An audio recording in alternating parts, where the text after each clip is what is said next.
আসসালামু আলাইকুম। কয়েকদিন ঈদের মাংস খেতে খেতে আর কিছু খেতে ইচ্ছে হচ্ছে না। ভাবলাম আজকে চালা মাছের শুটকি দিয়ে চাল কুমড়া চটচটে করি পুঁই শাক দিয়ে। জানি না কেমন লাগবে, হয়তো বা ভালোই লাগবে। সাথে থাকেন, দেখতে থাকেন। পেঁয়াজ মরিচ হালকা ভেজে নিয়ে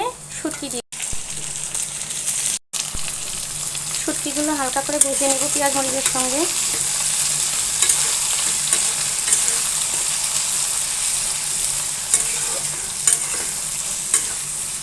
শুটকিগুলো ভালো করে ভেজে নিয়ে এরপরে একে একে মশলা দিয়ে দিব।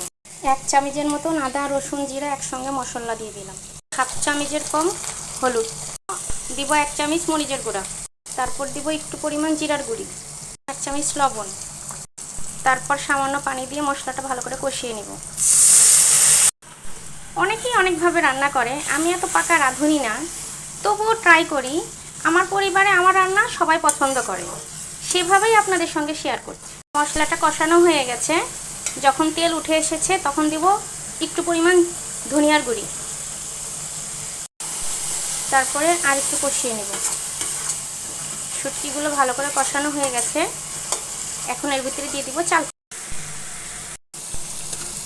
কুমড়া দিয়ে দিয়েছি। এখন ভালোভাবে নেড়ে চেড়ে নেব। চাল কুমড়াটা নেড়ে নিয়েছি, একটু ঢাকনা দিয়ে কষিয়ে নিই। আমার চটচটিটা ভালোভাবে কষানো হয়ে গেছে চাল কুমড়া শুটকি দিয়ে। এখন এর ভিতরে পুঁই শাকের পাতা দিয়ে দিই।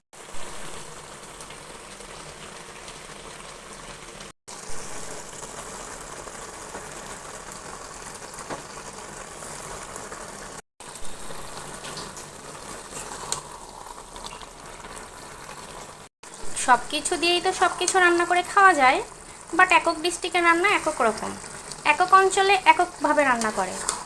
জানি না কে কোথায় আপনারা কিভাবে রান্না করেন, আমাদের ডিস্ট্রিক্টে এভাবে রান্না করে খায়, আর খেতে দারুণ মজা লাগে। আপনারাও খেয়ে ট্রাই করে দেখবেন। আমি চটচটিটা এভাবে কষিয়ে কষিয়েই রান্না করে ফেলবো, একটু পানি অ্যাড করব না। তরকারি থেকে যতটা পানি উঠেছে সেটা দিয়ে আমার তরকারিটা হয়ে যাবে। দেখুন আমার চটচটিটা দেখতে কত সুন্দর লাগছে। লো হিটে ঢেকে দিয়ে 5 মিনিট ঘুরে আসবো, ইনশাল্লাহ এর ভিতরে আমার চটচটি হয়ে যাবে। আমার তরকারিটা হয়ে গেছে। ভিডিওটা কেউ স্কিপ করবেন না, আশা করি পুরোটা দেখবেন, আর কেমন হয়েছে অবশ্যই বলবেন।